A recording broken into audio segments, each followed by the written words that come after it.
अब तुलसी जो है आते हैं, इन सारी चीज़ों को, सिद्धांत वगैरह को बता करके अब कथा सुनानी शुरू करते हैं।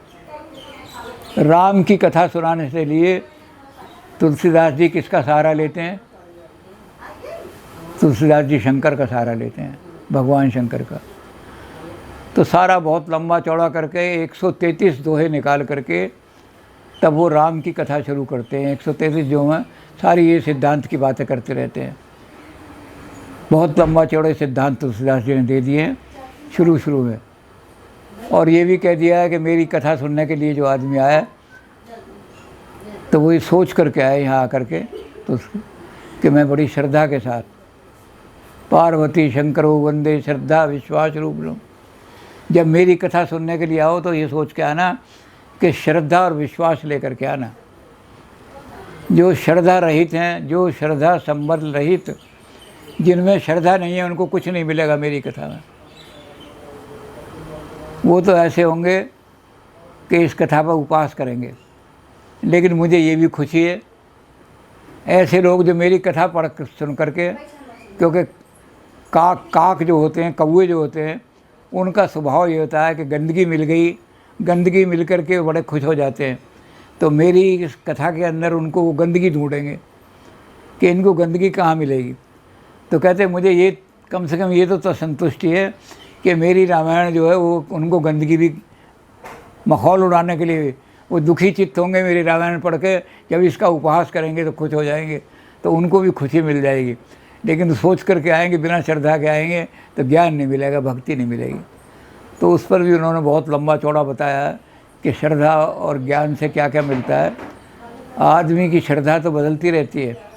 पार्वती तो मरणशील हैं, 108 बार मरी हैं, एक बार जन्म लिया है, लेकिन विश्वास नहीं टूटना चाहिए। विष दे दे, तुलसीदास जी कह रहे हैं, विष दे दे विश्वास न दे। जो आप पर पूरा विश्वास करता है, अगर आपने विश्वासघात किया तो उससे बड़ा पाप दुनिया में नहीं है कोई। तो विश्वास एक ही अखंड है। भगवान शंकर विश्वास हैं। तो पार्वती शंकर वंदे, पार्वती और शंकर ने जो कथा सुनाई है वो मैं श्रद्धा और विश्वास के रूप में आपके सामने रख रहा हूँ। तो आप पूरा विश्वास करके अगर आएंगे, क्योंकि आपने विश्वासघात किया, तो जैसे कुमारल घुटने, कुमारल उसने उनके बौद्धों के साथ विश्वासघात किया था कि बौद्धों से ही शिक्षा ली और फिर बुद्ध धर्म का ही नाश करना शुरू कर दिया। तो उसने क्या किया, अपने शरीर को लगा, इस शरीर से मैंने पाप किया है, विश्वासघात किया है, इसलिए इस शरीर को मैं जला दूंगा, भस्म कर दूंगा। तो विश्वास जब आपका हो वो अटल होता है। श्रद्धा बदल जाती है। अब इस गुरु में श्रद्धा है, ये कहने ये गुरु तो पैसे लूट रहा है, तो आपकी श्रद्धा तो बदल सकती है। लेकिन जिस विश्वास के साथ आप जा रहे हो कि मुझे शास्त्रों में की कथा सुननी है, उस विश्वास को मत तोड़ना। तो तुलसीदास जी ने इस बारे में बहुत कुछ लिखा। फिर मैंने अभी जैसे कहा कि 133 दोहे उन्होंने इन सिद्धांतों का ही वर्णन करने में लिख दिया है। क्या क्या सिद्धांत हैं जिनको हम लेकर के चले हैं। और 133 के बाद वो बैठे हुए हैं। अब शुरू कर रहे हैं कथा। और कथा कैसे सुन रहे हैं, पार्वती बैठी हुई हैं और भगवान शंकर की तो हाथ जोड़ कर कह रही हैं, जो मोह पर प्रसन्न सुख राशि, मानव मोह सत्य निज दासी। अगर आप प्रसन्न हैं तो भगवान शंकर कहने लगे, हमारा नाम तो प्रसन्नानन नीलकंठम दयालम, हमारा तो नाम ही प्रसन्नानन है। हम तो आशुतोष हैं। आशुतोष का मतलब जो बहुत जल्दी प्रसन्न हो जाता है। तो हम तो प्रसन्न हैं, तो तुम्हें कैसे संदेह होगी। जो मोह पर प्रसन्न है। और जानो मोह सत्य निज दासी। अगर आप ये समझते हो कि मैं सच्चे दिल से आपकी सेवा कर रही हूँ, तो उसका फल एक दे दो मुझे। वो कहते क्या फल चाहिए। कहते ये फल चाहिए, जानो मोह सत्य निज दासी। क्या चाहिए तुझे, कि मैं चाहती हूँ बार बार मरने जरने से मैं छूट जाऊँ, मुझे ऐसी कथा दे दो, ऐसी कथा सुना दो, कहो रघुनाथ कथा विधि नाना। हरो मोर तो तुम हरो मोर अज्ञाना, अज्ञान के कारण से मैं बार बार मरती जीती हूँ, जन्म मरण के चक्कर में जाती हूँ, तो मेरे इस अज्ञान को हरण कर लो। तो भगवान शंकर कह रहे हैं कैसे? कहते आपने जिस घाट पे सुनाई थी वहाँ सिद्धांत की बात सुनाई थी, तो अज्ञान का हरण आप ही कर सकते हैं। तो कहने बोलो कैसे करें? कहते कव रघुनाथ कथा विधि नाना, राम की कथा तरह तरह से मुझे सुनाओ। आपने जब गरुड़ को सुनाई थी कथा पक्षियों को, तो कितने सरल करके सुनाई थी। आपने ये कथा जब काकभूषण को सुनाई थी तो कैसे सुनाई थी, कितनी भक्ति पैदा कर दी थी। आपने ये कथा जब उनको सुनाई जो बड़े बड़े ज्ञानी थे, उनमें ज्ञान पैदा कर दिया। तो इस राम कथा को तरह तरह से मुझे अलग अलग ढंग से ये राम कथा सुना दो। तो भगवान शंकर ने वो कथा नहीं सुनाई। भगवान शंकर कहने लगे धन्य धन्य गिरिराज कुमारी, तुम सम नहीं पर न कोई पर परोपकारी, कि हे हिमाचल की पुत्री, तुम समान नहीं परोपकारी, तेरी जैसी परोपकारी औरत मैंने दुनिया में नहीं देखी। तो पार्वती कहने महाराज मैंने परोपकार किया कि मैं तो आपकी सेवा करती रहती हूँ। परोपकारी लोग तो ऐसे होते हैं कि दूसरे के दुख में सुख में सब में जाकर शरीक हों, उनका दुख हरण करें, उनके का हाथ काम बटाएं, किसी के घर में कोई। तो कहने लगे मैं कोई परोपकार कर नहीं, तूने बहुत ये छोटे मोटे परोपकार तो सभी कर देते हैं। कहते गांव में किसी की लड़की की शादी हो तो सारी औरतें अपने घर से चकला बेलन लेके पहुंच जाती हैं, क्योंकि वहाँ हलवाई वलवाई नहीं बुलाते गांव में। तो ऐसे काम तो छोटी मोटी औरतें भी कर देती हैं, पर तूने तेरे समान परोपकारी औरत और तो कोई नहीं। तो कहने ऐसा क्या है? कहते मैं बताता हूँ क्यों। पूछे वो रघुपति कथा प्रसंगा, तूने ये कह दिया मुझसे कि राम की कथा सुनाओ, तो मैंने तो अब तक अपने मन में रची हुई थी, रच महेश निज मानस राखा। राम का चरित्र मेरे मन में बसा हुआ था, और आज तूने पूछ लिया। तो यहाँ हिमाचल की चोटी, कैलाश की चोटी पे बैठी हुई है, और यहाँ पूछ लिया। यहाँ बड़ी शांति है, जहाँ विघ्न पड़ रहे हैं वहाँ कथा में गड़बड़ हो जाती है। तो इसलिए पाई सुसमय, अब बहुत अच्छा समय है, सब उमासन भागा, आज मैं तुझे सुना रहा हूँ। तो इससे क्या होगा कि पूछे रघुपति कथा, आज तूने ये कथा मुझसे सुनाने के लिए कह दिया, और जब ये कथा मेरे मुंह से निकलेगी तो अखिल लोक पावनी जग गंगा, जैसे गंगा इस जगत को पवित्र करती चली जाती है। जो आदमी जीवन में पवित्र नहीं होते, वो मरते समय अपने बच्चों को कह जाते हैं कि हमारी अस्थियाँ गंगा जी में चढ़ाइए ना, हम पवित्र हो जाएंगे। तो गंगा जैसे इस लोक को पवित्र करती है, राम की कथा तीनों लोक को पवित्र कर देती है। तो कहते तीनों लोक को पवित्र करने वाली कथा तूने सुन ली, कह दी। अब जब मैं तुझे कथा सुनाऊंगा तो यहाँ जो गररिए हैं, गाय चरा रहे हैं, वो भी सुनेंगे। यहाँ और बकरी चुराने वाले लोग वो भी सुनेंगे, घास काटने वाले लोग भी सुनेंगे, और जो है हज़ारों आदमी सुनेंगे। तो जितने आदमी सुनेंगे वो पवित्र होते चले जाएंगे, क्योंकि राम कथा जैसे हम सुनाते जाएंगे, तो जैसे गंगा पवित्र करती है ये राम कथा उनको, तो कितने आदमियों को तूने पवित्र कर दिया। इससे बड़ा परोपकार कोई नहीं है। एक आदमी गलत रास्ते पे जा रहा है, उसको सही रास्ते पे लगा दिया। और गांधी जी ने रामायण से यही बात सीखी, don't hate the criminal, hate the crime. Criminal से, किसी चोर से हेट मत करो, चोरी से हेट करो कि अगर ये चोरी ना करता तो मेरी तरह संत होता। Every saint has a past and every sinner has a future. जो आज संत बने फिर रहे हैं, इनका पास्ट पूछे, भाई तुमने संन्यास क्यों लिया, तो पता लगेगा कोई घर से जेवर चोरी करके भागा था, कोई पता लगेगा कि वहाँ कोई दुराचार का केस बन गया था तो छुपा हुआ फिर रहा है, किसी से और पता लगेगा कि घर में झगड़े उगड़े हो गए थे, एक आध को कत्ल कर दिया था तो अपने आप को छुपाने के लिए साधु बना दिया। तो कहते हैं कि ये जो सारे के सारे घूम रहे हैं, इस तरह के घूम रहे हैं सारे के सारे, इनका पता लग जाएगा। तो every saint has a past, जितने भी सेंट हैं इनका पास्ट देखो, इनका पास्ट बड़ा गंदा मिलेगा। एंड एवरी सिनर, जो आज सिनर हैं, कल अगर आप प्रतिज्ञा कर लें कि आज के बाद चोरी नहीं करूँगा मैं, तो वो सेंट बन जाएंगे। तो भगवान शंकर कहने लगे कि जो जो तूने मुझे कथा सुनाने के लिए कह दिया है, अब जो जो इस कथा को सुनेगा और राम का चरित्र उसके सामने आएगा, तो राम के चरित्र को सुनकर के पवित्र होता चला जाएगा। घटना तो ये लंका कांड की है, लेकिन उसका यहाँ वर्णन ये है कि रावण जो थे वो जाते थे और सीता से कहते थे, एक बार विलोक मम मोरा, एक बार ज़रा प्यार की दृष्टि से मेरी ओर देख ले, और कुछ नहीं चाहिए मुझे। तो सीता उन्हें फटकार देती थी, डांट देती थी, ललकार देती थी और अपमानित करके वहाँ से चला आता था। क्रोध में तलवार भी निकाल लेता था। तो एक दिन उनके मित्र जो थे, उनके मंत्री, एक तो उनके नाना का नाम भी प्रस्थ था, एक उनका मंत्री भी प्रस्थ था। तो प्रस्थ ने कहा रावण को कि महाराज, आप इतने दुखी होते हैं, जब भी जाते हो वहाँ सीता के पास वो आपका बड़ा अपमान करती है और आपको तिरस्कार करके निकाल देती है, और आपसे उसने एक बात कह दी है कि इस शरीर को या तो तेरी तलवार छुएगी और या राम छुएंगे, तीसरा कोई मेरे शरीर को नहीं छू सकता। तो कहते या तो तलवार से सिर काट दे उसका, और या फिर राम जैसा तुझे तो तरह तरह के वेश बनाने आते हैं, तू तो कभी साधु बन गया, कभी कुछ बन गया, तो तरह तरह के वेश बना के चला जा।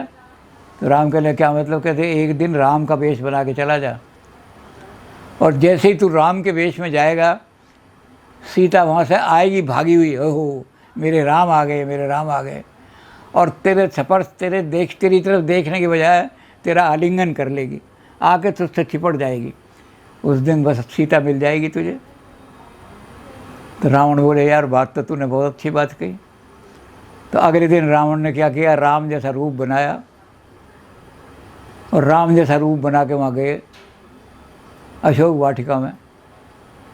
अब जब लौट करके आए तो बड़े दुखी, सिर पीट रहे हैं, जो कि मैंने तो आज बड़ा प्रस्थ के कहने में आज मैंने बड़ा गलत काम कर दिया।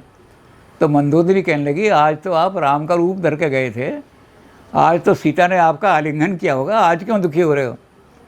तो कहने लगे मंदोदरी, जैसे ही मैं अशोक वाटिका के अंदर घुसा तो मुझे जितनी वहाँ राक्षसनियाँ बैठी थीं वो सब माता के रूप में दिखाई देने लगी। ये भी मेरी माँ है, ये भी मेरी माँ है। मैंने उनका नमस्कार किया और सीता तो जगत जननी के रूप में दिखाई देने लगी। मैं तो उसको नमस्कार करके, और सारी मुझे माता दिखाई दे रही हैं, संसार की सब औरतें माता रूप में दिखाई दे रही हैं। तो कहते मैं तो बड़ा दुखी होकर के वहाँ से लौट आया, क्या आए तो था सीता को मिलने को, यहाँ क्या हो गया? तो मंदोदरी कहने लगी रावण को, कहने लगी अभी तो नकली रूप धारण किया है राम का, तब तुम्हें संसार की औरतें माता दिखाई देने लगी। जिस दिन असली राम बन जाओगे ये सारे दुराचार छोड़ दोगे तुम। तो यहाँ यही हो रहा है। इन्होंने कहा कि तूने रावण की कथा मुझसे पूछ ली, अब जो इस कथा को सुनेगा और राम का चरित्र सुनेगा कि राम का चरित्र कितना आदर्श था, वो पवित्र हो जाएगा। और इतने लोग जब पवित्र हो जाएंगे राम की कथा सुन करके, तो कितना बड़ा उपकार हो गया। तो वेद के उल्टा आचरण करो, सारी दुनिया से वेद की संस्कृति खत्म हो जाएगी। तो जब ये हालत हो गई कि संसार के अंदर उल्टा काम होने लगा, सब सारे देवता मिलकर के और ब्रह्मा जी के पास गए और ब्रह्मा जी से कहने लगे कि संसार के अंदर, भारत के अंदर जहाँ देवता वृत्ति के लोग रहते थे, सज्जन लोग रहते थे, आज यहाँ दुर्जनों का प्रकोप हो रहा है और सज्जनों का नाश हो रहा है, बहु बेटियाँ हरण हो रही हैं, कैसे इनका कल्याण होगा? तो ब्रह्मा ने कहा कि इस काम को तो विष्णु भगवान ही ठीक कर सकते हैं, राक्षसों का नाश विष्णु भगवान ही कर सकते हैं। तो कहने लगे अच्छा। तो ब्रह्मा ने फिर उनको कहानी सुनाई। ब्रह्मा ने कहा कि देखो, राक्षस लोग जो हैं वो शारीरिक दृष्टि से बड़े बलवान होते हैं, एक एक राक्षस में एक एक भैंसे का बल होता है। और देवता जो हैं, पढ़ने लिखने वाले लोग, ये तो बेचारे लड़ना भी नहीं जानते, किसी को मारेंगे भी तो जो इनके पास बॉल पेन है वो बॉल पेन उसके पास घुसेड़ देंगे, जो कहते हैं बॉल पेन मार दूँ, और कोई हथियार नहीं उठा सकते इनके पास। ये कहो तो तेरे इसके खिलाफ एक स्टेटमेंट दे दो अखबार में, तो ये बेचारे क्या करेंगे, ये वो आएंगे राक्षस, वो इनको पीट देंगे, भैंसे जैसा बल होगा। तो ऐसा ही हुआ एक बार कि सारे देवताओं को राक्षसों ने मार करके निकाल दिया, और सारा उनका भाग जो था, यज्ञ में भाग था, सारा छीन लिया उन्होंने। तो सारे देवता जो थे डर के भाग गए, क्योंकि राक्षस बहुत तकड़े हैं। तो जो सबसे छोटे थे विष्णु ने कहा कि ऐसे डरने की क्या ज़रूरत है, सामना करो उनका, फेस करो उनको। तो विष्णु ने अपना चक्र उठाया और कमंडल उठाया, और जाके उनको, जो राक्षस थे, उन्होंने देखा कि अरे ये तो सबसे छोटा है, क्या करेगा। तो विष्णु ने कमंडल अपना आगे बढ़ा के कहा, अस्मान देहि अस्माकम, जो हमारा हिस्सा है वो हम लेके रहेंगे, और चक्र उठा लिया हाथ में। उसने कहा तुम जब हमारे पास आओगे तो हमें मारोगे, लेकिन हम चक्र चला के तुम्हें वहीं से मार देंगे, अपने पास नहीं आने देंगे, क्योंकि हमारे पास बुद्धि है, हम अपनी बुद्धि से एटम बम बना सकते हैं। तुम 2000 किलोमीटर पे बैठे हो तब भी मार देंगे हम तुम्हें, तो तुम तो निकट आओगे तभी मारोगे हमें भैंसे। तो कहने लगे हमने चक्र उठा लिया है, ये दूर से ही चक्र फेंकेंगे तुम्हारा नाश कर देंगे, इसलिए जो हमारा है हमें दे दो। तो कहने लगे राक्षसों ने कहा कि ऐसा इतना साहसी आदमी कौन पैदा हो गया, और ये चक्र सुदर्शन तो हमें डरा रहा है, जो इधर को बढ़ता है चक्र सुदर्शन उसका गला काट देता है। तो हम देवताओं के पास पहुंच भी नहीं सकते उन्हें पीटने के लिए। तो राक्षस भाग गए वहाँ से, देवताओं को सारा। तो उन्होंने कहा कि देखो विष्णु ही ये काम कर सकते हैं। तो कहते विष्णु के पास जाओ और विष्णु से कहो कि वहाँ इतने लोग दुराचारी पैदा हो गए हैं। तो सारे देवता विष्णु के पास गए, और विष्णु ने कहा कि एक काम करो, मैं तुम्हें विश्वास दिला रहा हूँ, जैसे मैंने राक्षसों को वहाँ चक्कर ले करके और नाश कर दिया था, तो ऐसे ही मैं आ रहा हूँ संसार के अंदर, तो संसार का भार हरण करने के लिए मनुज अवतारा, मानुष का रूप धारण करके आऊँगा, और मानस का रूप धारण करके इस पृथ्वी का सारा भार उतार दूंगा। तो विष्णु जो हैं वो राम का रूप धारण करके, तो क्या हुआ, तुलसी ने राम का रूप जो बनाया वो बना दिया कि समाज के अंदर ऐसा आदमी पैदा करो, कैसा आदमी पैदा करो जो समाज को यह कह सके कि निर्भय हो देव, जाओ निर्भय होकर के जियो। देव संसार सारे देव जो हैं, अब मैं आ गया हूँ, अब निर्भय होकर रहो। और इस चौपाई को पढ़ करके उनकी माँ ने बार बार जब इस चौपाई को पढ़ती थी तो महाराणा प्रताप ने भाला उठा लिया। तो दूसरी चीज़ जो तुलसीदास जी ने की कि कपटी कुराही कूर कली के कुचाली जीव, कौन राम नाम जी की चर्चा चलाव। तो और बैनी कवि के है प्रतीत मानो मेरी जात, जिस बैनी ने सारा भक्तमाल लिखा है, बैनी कवि ने, उन्होंने कहा मैं सच्ची बात कह रहा हूँ, प्रतीत मानो मेरी बात, कि पाहन ही है मैं कौन प्रेम उपजावता। गुरु नानक देव जी ने गुरु ग्रंथार में यही लिखा है। जब गुरु नानक देव जी बाबरनामा लिखने लगे तो उसमें लिखा कि एन्नी मार पई, तुलसीदास जी से पहले नानक जी आए थे, एन्नी मार पई कुल्लाने तैकी दर्द न आया। ये इतना अत्याचार हो रहा है, इतना मार रहे हैं, गऊँ काट रहे हैं, और तुझे दर्द नहीं आ रहा, तू वहाँ बैठा हुआ देख रहा है स्वर्ग में। तो गुरु नानक जी ने जब ये लिखा सारा, भगवान को उलाहना दिया, तो बाद में उन्होंने कहा खुरासान खसमाना कीता भारत आन डराया। ये खुरासानी लोग जो हैं, पठान लोग, इनके तो ये मुग़ल लोग पठानों से तो दोस्ती कर ली, क्योंकि भाई तुम मुसलमान हो, हम भी मुसलमान हैं, और हिंदुस्तान को डरा रहे हैं। बल्कि क्या कर दिया कि तुम्हें तुम्हारे पाप का, तुम्हारी गलती का दंड देने के लिए आप पे ही मुग़ल चढ़ाया। उन्होंने मुग़लों को भेज दिया है कि तुम्हें मारें और तुम्हारे डंडे मारें, तब तुम्हें अकल आएगी, तुम्हारे अंदर यूनिटी आएगी। समाज को तुमने टुकड़ों टुकड़ों में बांट रखा, ये शूद्र है, ये बैकवर्ड है, ये फलाना है, और उनसे घृणा कर रहे हो। और घृणा कर रहे हो तो उस घृणा के कारण से तुम्हारा देश टुकड़ों टुकड़ों में बटा हुआ है। जब ब्राह्मण को मारता है तो शूद्र देखता है, हंसी उड़ाता है, अच्छा हुआ पंडितों को मारा जा रहा है। और जब जाके शूद्रों को मुसलमान बनाते हैं तो ब्राह्मण कहते हैं अच्छा हुआ ये हिंदू धर्म से निकल गए, ये तो कलंक थे हमारे, ये मुसलमान बन गए। अच्छा हुआ। वशिष्ठ जी शुरू से ही राम को शिक्षा दे रहे हैं।